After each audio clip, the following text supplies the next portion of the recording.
Hello students, मेरा नाम doctor Gajendra पुरोहित। Gate 2026 exam दे रहे हो, वो भी मैथमेटिक्स सब्जेक्ट के साथ, तो रैंक वर्सेस मार्क्स का जो कंसेप्ट है वो बच्चों को कहीं ना कहीं कंफ्यूज करता है कि सर कितने मार्क्स में मुझे आईआईटी मिल सकता है या एनआईटी मिल सकता है।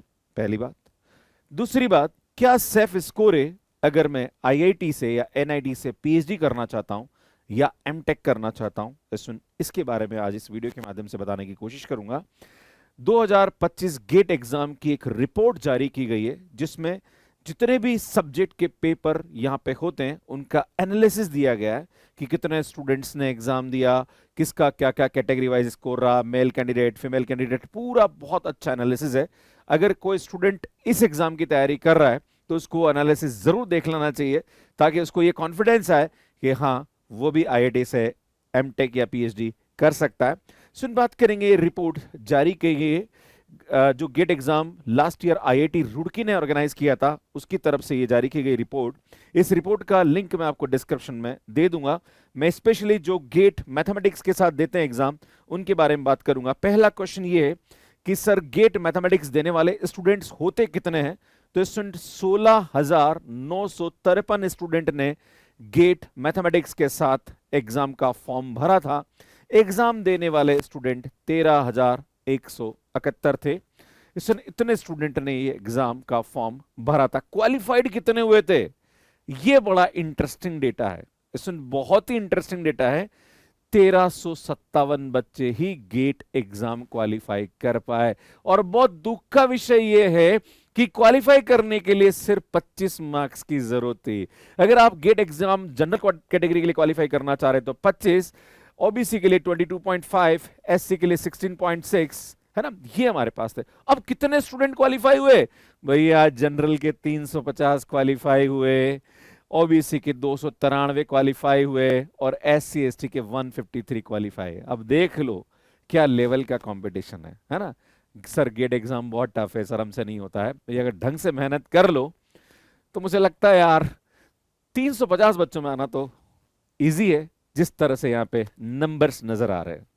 राइट, बड़ा इंटरेस्टिंग डेटा है और जो स्टूडेंट्स गेट एग्जाम की तैयारी कर रहे हैं उनको ये जरूर देखना चाहिए। बात करी जाए यहाँ पे कि कैटेगरी वाइज कितने लोगों ने यहाँ पे एग्जाम फॉर्म भरा था, तो सुनिए कैटेगरी वाइज भी दे रखा है कि जनरल कैटेगरी के लिए 6,347 लोगों ने फॉर्म भरा और 4,734, देखो 4,734 यहाँ पे अपीयर्ड हुए। उसमें से क्वालिफाई कितनों ने किया भैया? क्वालिफाई किया सिर्फ 350 ने, है ना। ये बड़ा इंटरेस्टिंग डेटा यहाँ पे दिख रहा है ना। ये वैसे लिखा हुआ है यहाँ पे, क्वालिफाई करने वाले बच्चे भी दिखे हुए हैं ना, ये भी आपको समझ में आ जाएगा ना। क्वालिफाई 499 ने किया, सॉरी, है ना। इसी प्रकार से यहाँ पे जनरल और ईडब्ल्यूएस की बात करी जाए तो इतने लोगों ने अपियर हुआ, 184 क्वालिफाई हुए, है ना। तो ये क्वालिफाई वाला डेटा भी आपको यहाँ पे साथ साथ में इन्होंने दे दिया कितने बच्चे यहाँ पे एग्जाम क्वालिफाई किए हैं। अब सुन यहाँ पे पेपर वाइज मैक्सिमम और मिनिमम मार्क्स। आपके सवाल उठेगा कि सर गेट एग्जाम में हाईएस्ट मार्क्स कितने आए थे सर पिछली बार। तो सर गेट मैथमेटिक्स की बात करी जाए तो मैथमेटिक्स में लास्ट ईयर हाईएस्ट मार्क्स कितने आए थे? तो भैया हाईएस्ट मार्क्स आए थे 57, 57 नंबर हाईएस्ट आए थे और 25 मार्क्स यहाँ पे जो था वो मिनिमम मतलब क्वालिफाइंग मार्क्स था। राइट, स्टूडेंट सबसे मिनिमम मार्क्स की बात करी जाए तो 9.67 माइनस में ये मिनिमम मार्क्स थे। मैक्सिमम स्कोर 1000 था और मिनिमम स्कोर यहाँ पे माइनस का 441 था। ये भी एक इंटरेस्टिंग डेटा है जो कि आपको समझने की आवश्यकता है। अब एक और बड़ा इंटरेस्टिंग डेटा है और वो है paper wise range of marks. तो सुन मैथमेटिक्स की बात करी जाए तो यहाँ पे 307 स्टूडेंट ऐसे थे जिनके नेगेटिव मार्क्स थे, 4,459 स्टूडेंट ऐसे थे जिनके 0 से 10 के बीच में मार्क्स थे, 6,184 स्टूडेंट ऐसे थे जिनके 10 से 20 मार्क्स थे, मतलब ये क्वालिफाई नहीं कर पाए, है ना। सुन 1927 स्टूडेंट ऐसे थे जिनके 20 से 30 मार्क्स आए। देखो ये नंबर बड़ा इंटरेस्टिंगली डाउन होता जा रहा है ना मैथमेटिक्स से। देखो सुन 268 स्टूडेंट ऐसे हैं जिनका 30 से 40 हुआ और 22 स्टूडेंट ऐसे हैं जिनके 40 से 50 मार्क्स आए और 4 स्टूडेंट ऐसे हैं जिनके 50 से 60 आए। अगर आप चाहते हैं कि सर मुझे आईआईटी और एनआईटी से कॉल आए, सर मेरा मार्क्स कितना अच्छा आना चाहिए, मतलब कितने मार्क्स मिनिमम मुझे चाहिए, भैया आप यहां से काउंट कर लीजिए, ये काम हो जाएगा आपका, है ना। देखो स्टूडेंट 22 और 4 यहाँ पे 26, 26 और 268 को ऐड करेंगे तो लगभग 300 स्टूडेंट्स हो रहे हैं। 300 बच्चे ऐसे हैं जिनके 30 से ऊपर नंबर आए थे आउट ऑफ 13,000 स्टूडेंट। क्या लेवल की स्टूडेंट्स ने तैयारी करी होगी, है ना। जनरल aptitude 15 मार्क्स का आता है, बाकी CSIR नेट का लगभग 85% यहाँ पे सिलेबस मैच करता है। एग्जाम क्रैक करना इजी नहीं है, राइट? बस आपको स्ट्रेटजी यहाँ पे लगानी पड़ेगी तो इजी हो जाएगा। कोई बड़ा गेम नहीं है ना, गेट एग्जाम को क्वालिफाई करना। स्टूडेंट्स फॉर्म तो भरते हैं पर वेल प्रिपेयर्ड नहीं होते हैं। मुझे लगता है वेल प्रिपेयर्ड होने की आवश्यकता है, राइट? जो स्टूडेंट नेट एग्जाम की तैयारी करते हैं उनमें से ऐसे बहुत सारे स्टूडेंट हैं जिन्होंने गेट एग्जाम क्वालिफाई किया, जिनके मैंने यहाँ पे एट टॉक अपलोड कर रखा है, जाके देखिए आप यूट्यूब पे, आपको वहां से बहुत कुछ सीखने को मिलेगा। अब भैया स्कोर की बात करते हैं। यहाँ पे एक इंटरेस्टिंग डेटा है जो मैं आपके सामने समझाने की कोशिश करूंगा। अगर आपको IIT या NIT जाना है तो भैया आपका स्कोर PhD के लिए जो है वो 500 से ऊपर होना चाहिए। और अगर आप एमटेक के लिए जाना चाहते हैं तो उसके लिए आपका 600 या 700 से आपका स्कोर ऊपर होना चाहिए। तो भैया बात करी जाए यहाँ पे मैथमेटिक्स के अंदर, तो भैया मैथमेटिक्स एग्जाम के अंदर यहाँ पे जिनका स्कोर यहाँ पे देखिए 0 से कम था वो 4527 स्टूडेंट थे, 0 से 100 वाले 3000 थे, देन 100 से 200 के बीच में 2000 के लगभग थे, 200 से 300 के बीच में 1500 के लगभग थे, 400 से 500 के बीच में 725 थे, इसमें 400 से 500 के बीच में यहाँ पे 300 थे। भैया यहाँ से काम चालू होता है। ये स्टूडेंट जो है ये IIT NIT के लिए यहाँ पे माने जाते हैं। देखो बहुत कम बच्चे हैं, है ना, 124, 28, 5, 15, 5 और 6, राइट, जिनका स्कोर जो है वो 500 से ऊपर है। इन सबको PhD के लिए कॉल जाता है ना। भैया आपको इसके अंदर आना है, मतलब आपका जो मार्क्स है वो लगभग 30 से ऊपर होना चाहिए, है ना। तो सेल्फ स्कोर की बात करी जाए तो 35 या 40 के लगभग मार्क्स आ गए तो भैया आपका स्कोर 800 से ऊपर यहाँ पे हो सकता है। क्लियर है? तो ये भी एक इंटरेस्टिंग डेटा है जिसे आपको समझने की आवश्यकता है। क्लियर है? नेक्स्ट हमारे पास यहाँ पे एक और बड़ा interesting data, that is paper wise range of marks, है ना। तो इसमें मैं ऑलरेडी आपको बता चुका हूं कि लाइक 11 से 20 के बीच में कितने स्टूडेंट्स रहे, 20 से 30 के बीच में कितने स्टूडेंट्स है। तो ये वो कोई डेटा है जो मैं आपको ऑलरेडी डिस्कस कर चुका हूं। Paper wise and category wise range of marks, है ना। तो इसमें यहाँ पे कैटेगरी वाइज इन्होंने दे रखा, तो मैथमेटिक्स में ये रह गया कैटेगरी वाइज मार्क्स, है ना। 11 से 20 मार्क्स के बीच में 2 बच्चे थे, 20 से 30 के बाद में 306 थे, 30 से 40 के बीच में 172 थे, 40 से 50 के बीच में 15 बच्चे थे, 50 से 60 के बीच में 4 स्टूडेंट है ना। तो ये कैटेगरी वाइज हमारे पास यहाँ दे रखा है ना। इसमें SC ST में भी हमारे पास यहाँ पे जो स्टूडेंट्स है वो ये नंबर दिया हुआ है यहाँ पे, जो कि आपके सामने यहाँ पे नजर आ रहा है ना। कुल मिलाकर 1357 स्टूडेंट ऐसे थे जिनका स्कोर 11 से ऊपर मार्क्स आया था यहाँ पे, और ये हमारे पास डेटा आपके सामने दिख रहा है। अब बात करेंगे सुन starting and ending rank for the qualified candidate. तो सुन जिसका स्कोर यहाँ पे 1000 होता है उसकी टॉप रैंक आती है। क्लियर है? तो अगर मैं मैथमेटिक्स के बारे में बात करूं यहाँ पे, तो सुन यहाँ पे 900 से लेके 1000 स्कोर वाले जो बच्चे हैं, है ना, उनका रैंक यहाँ पे कितना था। तो मैथमेटिक्स की बात करी जाए तो नीचे से चौथा, मतलब ये हमारे पास आ रहा है सुन यहाँ पे ना। तो स्टार्टिंग रैंक 1 थी और 5 तक, मतलब टॉप 5 रैंकर जो थे ना उनका स्कोर 900 से 1000 के बीच में था। उसके बाद 7 से लेके 11 तक रैंक वाले बच्चे थे, वो 800 से 900 के बीच में स्कोर था उनका, है ना। देखो बहुत कम बच्चे हैं, मतलब 11 स्टूडेंट ही टोटल थे जिनका स्कोर 800 से ऊपर था, है ना। 700 से 800 के बीच में टोटल कितने स्टूडेंट है? स्टूडेंट 12 से 25 रैंक है यहाँ पे ना, मतलब टोटल 25 स्टूडेंट है जिनका स्कोर 700 से ऊपर था, है ना। अब यहाँ से 600 से 700 के बीच में जो थे वो टोटल 27 से 54 रैंक थी उनकी। इसी प्रकार से यहां से 500 से 600 के बीच में टोटल 167 55 से 167 था, राइट। तो ये रैंक है और अल्टीमेटली इससे ऊपर का ही सब कुछ होता है, बाकी काउंट ही नहीं, आप भूल जाओ, इनको कुछ होने वाला है, कुछ नहीं मिलने वाला है इनको, राइट। हाँ, NIT से कॉल जा सकता है PhD के लिए, पर नॉर्मली जो एडमिशन मिलता है वो उन लोगों को मिलता है। अब एक सवाल उठता है कि सर IITs और NITs में PhD की सीट्स कितनी होती है।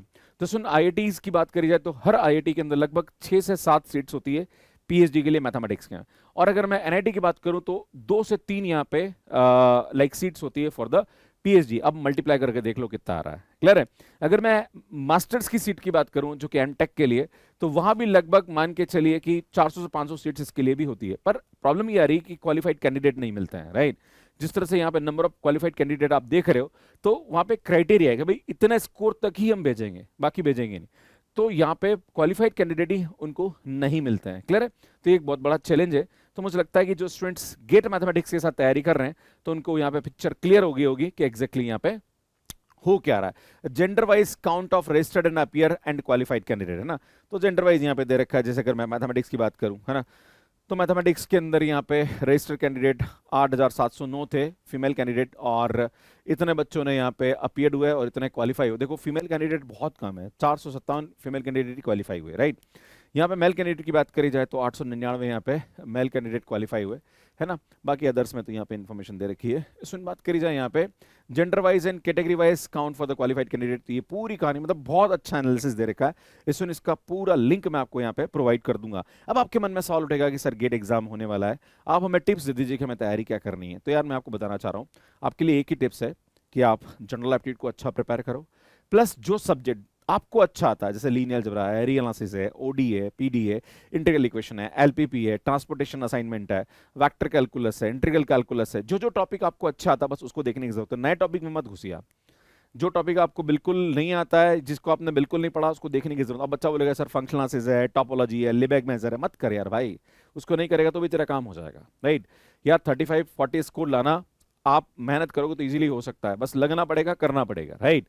अगर आप 40 प्लस या 35 प्लस भी लेके आ जाते हो तो आप टॉप 100 या टॉप 150 में आ सकते हो। टॉप 100 टॉप 150 में अगर आप आते हो तो आपको इजीली यहाँ पे आईआईटी एनआईटी में पीएचडी के लिए स्कॉलरशिप मिल सकती है। और आपको बताना चाहता हूँ, नेट जेआरएफ क्वालिफाई करना और आईआईटी और एनआईटी से पीएचडी करना बात बराबर है, क्योंकि स्कॉलरशिप दोनों में बराबर ही मिलती है। क्लियर है? तो नेट जेआरएफ बराबर गेट एग्जाम में अच्छी रैंक लेके आईआईटी से एमटेक करना, दोनों ही अपने आप में इक्वल होता है। अब इसकी तैयारी कैसे करें? तो सुन, जो भी आपने सीएसआईआर नेट में पढ़ रखा है उसको बेहतर करें। क्लियर है? अभी गेट के जो प्रीवियस ईयर क्वेश्चंस, उससे आपको आइडिया लग जाएगा किस टाइप के क्वेश्चंस एग्जाम में पूछे जाते हैं। जनरल एप्टीट्यूड के लिए मैंने यूट्यूब पे काफी अच्छा सीएसआर नेट लेवल का कंटेंट डाल रखा है, उसको आप ढंग से पढ़ लीजिए। छोटे छोटे फार्मूले वो आपको देखने की आवश्यकता है। इसमें टेस्ट सीरीज ज्वाइन कर लीजिए, है ना। हमारी टेस्ट सीरीज भी 499 में आ रही है। बाकी अगर आपको दूसरे जगह से भी लेना है, कहीं से भी ले लीजिए, पर टेस्ट सीरीज जरूर ज्वाइन करिए। अगर आप कोर्स भी लेना चाह रहे हैं तो सुन 399 में हम लोग कोर्स दे रहे हैं, जहां पर पूरा सीएसआर नेट का रिकॉर्डेड आपको मिल जाएगा, प्लस जो एक्स्ट्रा टॉपिक है वो हमने पढ़ा रखे हैं, वो सब कुछ आपको यहाँ पे मिल जाएगा। तो अगर आपने नेट का दिसंबर का एग्जाम मेहनत करके दिया है तो यार ये मौका मत चुको, ये आपके लिए बेहतर अपॉर्चुनिटी लेके यहाँ पे आ सकता है। अगर किसी वजह से आप सीएसआर में अच्छा स्कोर नहीं कर पा रहे हो तो मुझे लगता है गेट पे आपको जरूर फोकस करना चाहिए। बाकी यार और भी स्टेट वाइज एनालिसिस दे रखा है। मैं राजस्थान की बात करूं तो राजस्थान में 21,853 बच्चों ने फॉर्म भरा था और ये पूरा एनालिसिस दे रखा है। खैर यहाँ पे बाकी जो एनालिसिस वो ढंग से यहाँ पे गिवन नहीं है, तो कोई दिक्कत नहीं है, सब्जेक्ट वाइज नहीं पता पड़ रहा है, पर हाँ कुल मिला के यहाँ पे इतने लोगों ने फॉर्म भरे हैं। अब बात करी जाए कि गेट एग्जाम की तैयारी करना चाह रहे हो तो भैया 399 में हमारा रिकॉर्डेड कोर्स अवेलेबल है, जिसमें पूरा सीएसआई नेट का और एक्स्ट्रा टॉपिक आपको मिल जाएगा। सुन टेस्ट सीरीज चाहिए तो 499 में मिल जाएगा। यार मत चूको चौहान, आपके लिए बहुत अच्छा चांस है। बाकी अगर आप सीएसआई नेट की तैयारी कर रहे हो तो स्टूडेंट यहाँ पे 2026 जून का 899 में कोर्स मिल जाएगा। एंड अगर आप जून एंड दिसंबर का लेना चाह रहे हैं 1299, इसी प्रकार से रिकॉर्डेड चाहते हैं 399 मिल जाएगा। बाकी हमारी जो कॉम्बैट सीरीज है, टेस्ट सीरीज है, सब्जेक्ट वाइज कोर्स है, बुक है, ये सब कुछ अवेलेबल है। अगर आपको स्पेशल डिस्काउंट चाहते हो तो आप हमारी हेल्पलाइन नंबर पर बात कर सकते हो 9571085397। बाकी और भी अच्छा आपको चाहिए तो आप स्कॉलरशिप टेस्ट दीजिए, संडे को होने वाला है। स्टूडेंट 10 और 11 जनवरी को होगा, जहां पर आपको 30 क्वेश्चन दिए जाएंगे, 60 मिनट में आपको ये क्वेश्चन सॉल्व करने। अगर आप अच्छा स्कोर करते हो तो हमारी तरफ से बेहतर आपको ऑफर दिया जाएगा, और हो सकता है कुछ स्टूडेंट्स को हम यहाँ पे बहुत नॉमिनल प्राइस में सीएसआईआर नेट का कोर्स दे दें, तो आप जरूर इसमें पार्टिसिपेट करिए। आईआईटी का भी कोर्स मैथ्स कैरेप अवेलेबल है 2026 के लिए 399, 26-27 के लिए 899, 1299 में आपको 28 का मिल जाएगा। बाकी हमारे recorded course, subject wise course and student books available है, इन्हें आप बाय कर सकते हैं। सीयूटीपीजी एक बेहतर मौका है आईआईटी वालों के लिए, जरूर देना चाहिए। ये कोर्स भी मैथ्स कैरेप पे अवेलेबल है। बाकी हमारे बुक्स है जो कि अमेजॉन फ्लिपकार्ट के अलावा मैथ्स कैरेप पे आप देख सकते हैं। सुनिए यूट्यूब चैनल है, सब्सक्राइब कर लीजिए, काफी अच्छा कंटेंट हम आपके लिए अपलोड करते हैं। एंड ये हमारा मैथ्स कैरेप है जो कि एंड्रॉइड एंड आईओएस पे अवेलेबल है।